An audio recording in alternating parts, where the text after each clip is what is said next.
साईं बाबा साईं बाबा साईं बाबा साईं बाबा साईं बाबा हे साईं बाबा साईं बाबा की साईं बाबा साईं बाबा उनका नाम था चांद मियाँ। देवालय में मृत मनुष्य की मूर्ति नहीं लगाई जा सकती। सन 1977 में एक फिल्म आई थी अमर अकबर एंथोनी, और इस फिल्म में एक गाना था, शिरडी वाले साईं बाबा आया है तेरे दर पे सवाली। इस गाने ने फिल्म को हिट कर दिया और बाबा को भी। इस वीडियो का उद्देश्य किसी के भावनाओं को आहत करना नहीं है, बल्कि प्रमाण के माध्यम से सत्य को समझाना है। साईं बाबा एक मुस्लिम फकीर थे, इनको हिंदुओं के अंधविश्वास ने भगवान बना दिया। कैसे अंधभक्तों ने साईं बाबा को भगवान का अवतार बताकर लोगों को बेवकूफ़ बनाया। ये साईं बाबा कौन थे और उनका व्यवहार कैसा था, इस चीज़ को जानने के लिए हम साईं सच्चरित्र का रेफरेंस लेते हैं। इसको उन्होंने खुद लिखवाया था, क्योंकि वो लिख नहीं पाते थे ना। ये किताब साईं ट्रस्ट द्वारा छपती है। वीडियो में जो भी जानकारी मैं दूंगा उसी किताब से दूंगा और समझाने की कोशिश करूंगा। वीडियो को आखिर तक देखना, फिर आपका फैसला ज़रूर करना। पहली बात, शिरडी के साईं मंदिर में गाई जाने वाली आरती में मोमिन शब्द का प्रयोग होता है, जिसका मतलब है मुसलमान। साईं बाबा हमेशा कुरान और अल फतिहा का पाठ करते थे।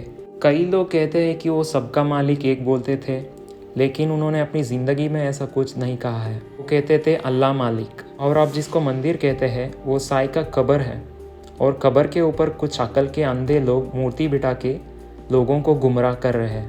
सनातन में कब्र की पूजा नहीं की जा सकती है। मैं नहीं कह रहा, सनातन के मुखी आदि शंकराचार्य जी खुद कहते हैं। दूसरी बात, लोग कहते हैं कि कभी साईं ने मेरी पूजा करो करके नहीं बोला है, लेकिन ये सरासर झूठ है।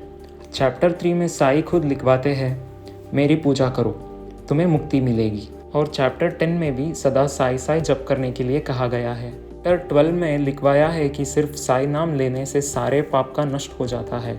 तीसरी बात, लोग कहते हैं कि साईं चमत्कारी व्यक्ति थे, सिर्फ उनके छूने से बीमार ठीक हो जाते थे, अंधों को रोशनी देते थे और पानी से दिया जलाते थे। तो भाई साहब, ये अंग्रेज़ों की समय की बात है ना, जब हमारे सिपाही घायल होते थे तो सिर्फ इनके छूने से ठीक कर सकते थे ना। लेकिन अगर वो इतने चमत्कारी भी थे तो आज़ादी क्यों नहीं दिलाया। पूजा करना ही है तो परमपिता परमात्मा की करो ना, जिसने सब कुछ दिया है और बदले में कुछ नहीं मांगा है। ऐसे लोगों की आरती क्यों उतारते हो।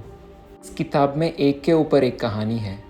किसी का आँख ठीक कर दिया, किसी का कान ठीक कर दिया, किसी का घोड़ी खोज दिया। ऐसी अजीब अजीब कहानियाँ हैं जो सृष्टि के क्रम से बहुत विपरीत है। उनके अंधभक्तों ने साईं की मूर्ति को सनातन मंदिर में ले आके स्थापित भी कर दिया है। ये हमें स्वीकार नहीं है। सनातनियों से उनका कुछ लेना देना नहीं है। इस व्यक्ति का मूर्ति पैर के ऊपर पैर चढ़ा के बैठे होना, जो कि सनातन में अशिष्टता माना जाता है, आप इसको परब्रह्मा कहते हो। और साईं चालीसा, साईं संगीत, साईं गायत्री, सब साईं साईं कर दिया। ये सब धर्म परिवर्तन के लिए होने लगा है। कुछ लोग साईं को गुरु मानते हैं, तो आप भी ये काम करना शुरू कर दीजिए, क्योंकि आपके गुरु भी ये काम करते हैं ना। अल्लाह का नाम जपना शुरू कीजिए, शाकाहारी को ज़बरदस्ती मांस खिलाइए और चिल्लम पीजिए और लोगों को बेवकूफ़ बनाइए। भाई साहब, ये किताब ही लोगों को बेवकूफ़ बनाने के लिए लिखी गई है। जगत गुरु शंकराचार्य जी ने कहा है कि साईं नाम का कुछ देवता का वर्णन हमारा सनातन में है ही नहीं। ऐसे किसी की भी पूजा सनातनी तरीके से नहीं की जा सकती है। आपको हमारे धर्मगुरु आदि शंकराचार्य जी के मार्ग पर चलना ठीक लगता है तो, या प्रोपेगेंडा फैलाने के लिए लोगों को बेवकूफ़ बनाने वाले लोगों को मान के चलना है तो आप लोग तय कीजिए। आप सनातनी है तो इस वीडियो को उन साईं के अंधभक्तों तक पहुंचाइए। जय श्री राम।